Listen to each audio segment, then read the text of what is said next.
Hello everyone, Pixelasian here. In this video I'm going to go through the steps and show you how to build your own arcade stick.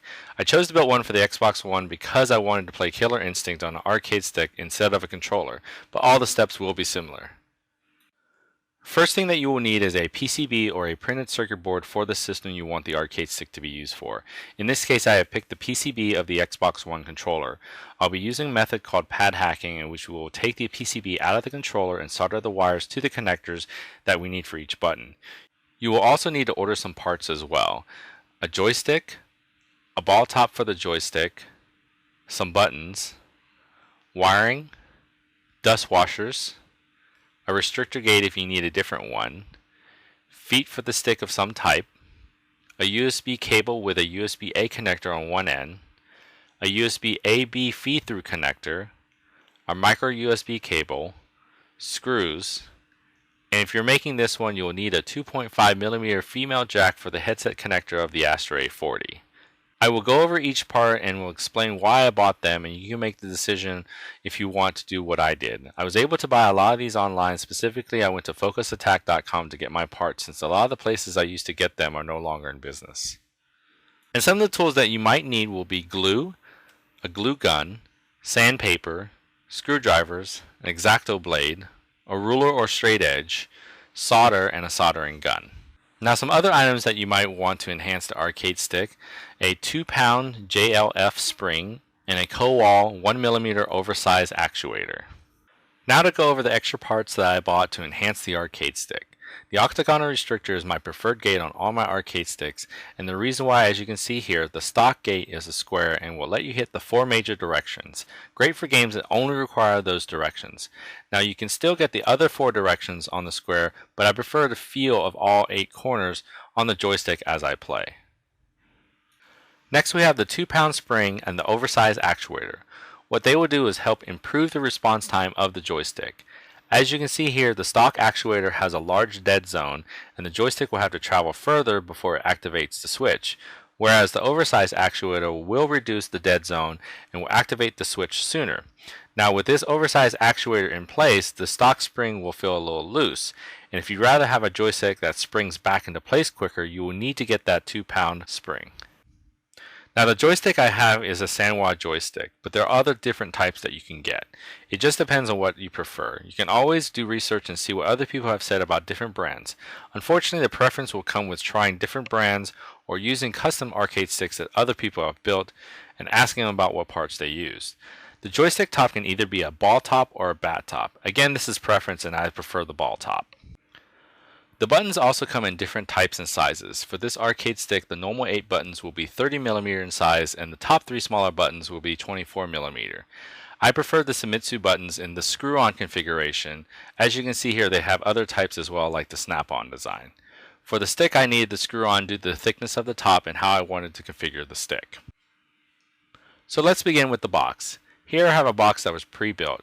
You can always make your own either out of wood or MDF depending on your preference. And once you build the box, you will have to decide what kind of button layout you want. The layout I have here is called Velix. There are a lot of other layouts you can use, and I have included in the description below where you can look at other layouts and decide which one you prefer. For the PCB, what you will need to do is disassemble the controller and remove the PCB. There are a lot of videos on YouTube that you can look up to learn how to disassemble the controller without damaging the components. Just make sure you follow the directions and take your time and do not damage any of the components of the PCB.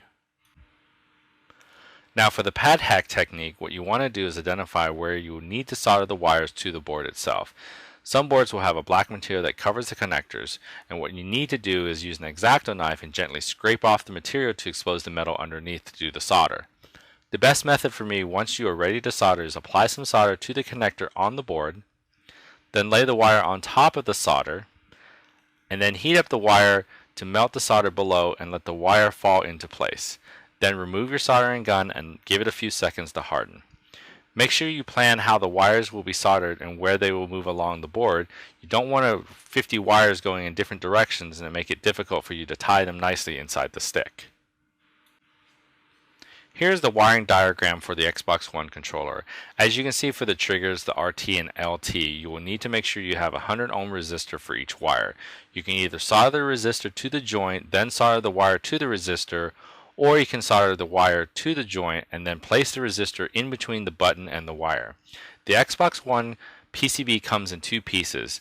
You will need to make sure that they are connected once you've completed all your soldering and placed inside the arcade stick. You can also desolder the analog sticks if you like, but I believe it requires more resistors. But as you can see here, all I did was hot glue the actual analog sticks themselves and make sure that they were secure. Once you have wired the PCB, it's time to start the assembly of the stick. Now what I've done here is use sandpaper to make sure that the box was smooth all the way around, painted it black, and then added a clear coat and left to dry for about a day or two.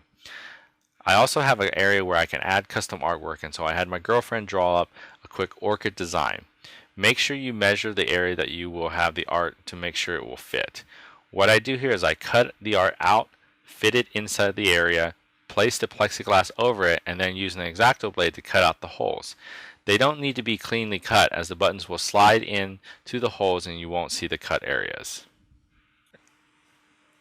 Once the art is cut and completed, go ahead and start to put the parts in the arcade stick. Depending on the design, you'll want to make sure that you have all the buttons and the joystick in correctly.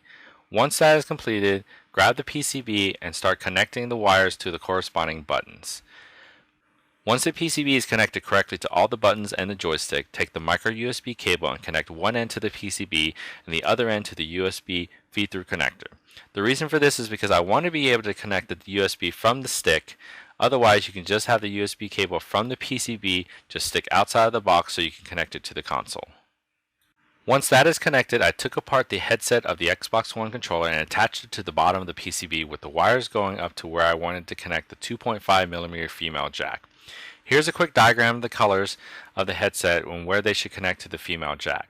Not all the jacks will look the same, so you might have to switch the white and blue cables around if they don't work. So make sure you test them on Xbox Live or through Skype on Xbox. Once you have that working, make sure to wire shrink or use electrical tape to ensure that the connectors are covered. Now before you finalize anything, testing as you go is a good idea. Make sure all the directions work, all the buttons work, the USB and the cables are snug, and the headset connector works. Once you verify everything is good, go ahead and close the box and add any feet or rubber stoppers to the box. Here's a quick demo of me using this stick with the Xbox One to play Killer Instinct. As you can see, the stick works great and I don't have any issues.